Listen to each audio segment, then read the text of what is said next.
Welcome to a place where hearts unwind, infinite threads that gently bind, love and compassion in every line. Together we rise through space and time. Hey there, friends. Welcome back to Infinite Threads. I'm Bob, and this is episode 77.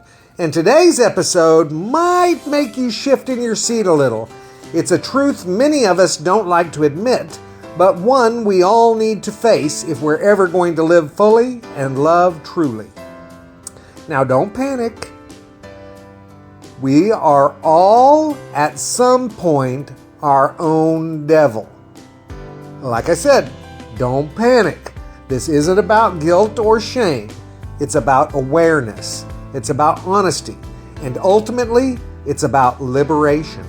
Because if we can admit that we're sometimes the ones hurting ourselves, we gain the power to stop it. Let's be honest. Most of us have a villain in our story. Maybe it's a parent who never gave us approval, a partner who broke our heart, a teacher who made us feel small. And yes, those people may have caused real damage. But here's the thing. They are not here inside your head every day. You are. Sometimes the loudest critic, the harshest judge, the most punishing voice is our own. We tell ourselves we're not enough. We sabotage our joy before anyone else can. We pick fights with ourselves in the mirror, in our minds, and in our memories. And we don't even realize it because it's the water we swim in.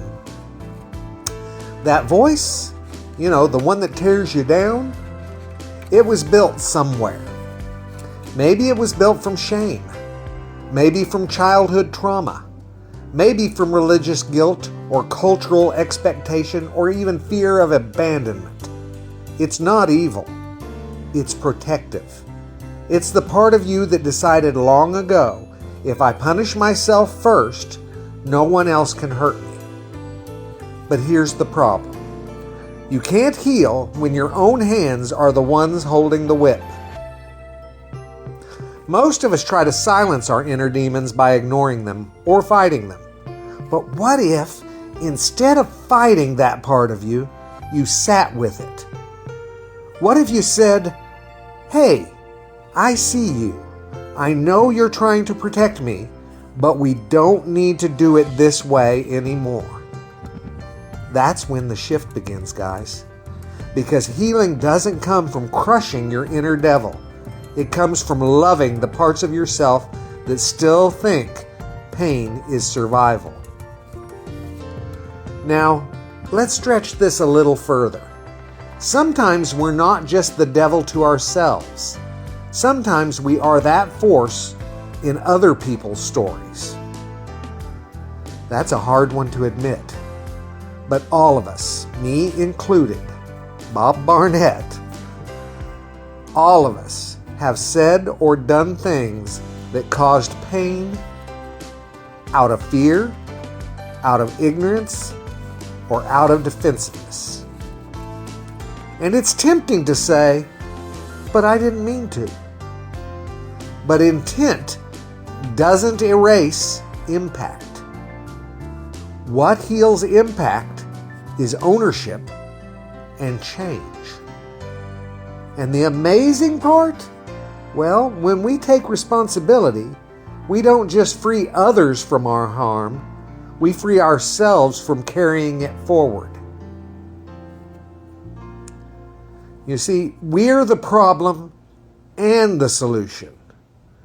The good news is, if you are your own worst enemy, you also get to be your greatest ally.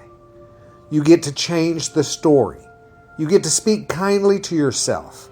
You get to stop the punishment cycle and write a new path forward. One paved with grace, responsibility, and love. That's the work. That's the freedom. You are not evil. You are not hopeless.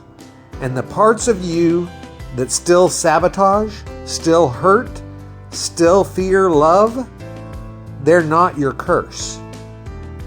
They're your wounded children.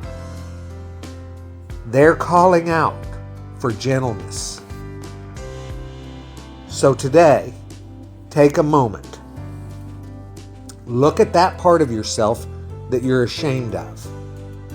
And instead of pushing it down, say to it, I see you. I love you. Let's do better together. Because you are not just the problem. You are the solution. Until next time, speak gently, heal bravely, and always stay connected. I love you guys very, very, very much. And you know what I need you to do? Go out and pass that on. Later, Gators.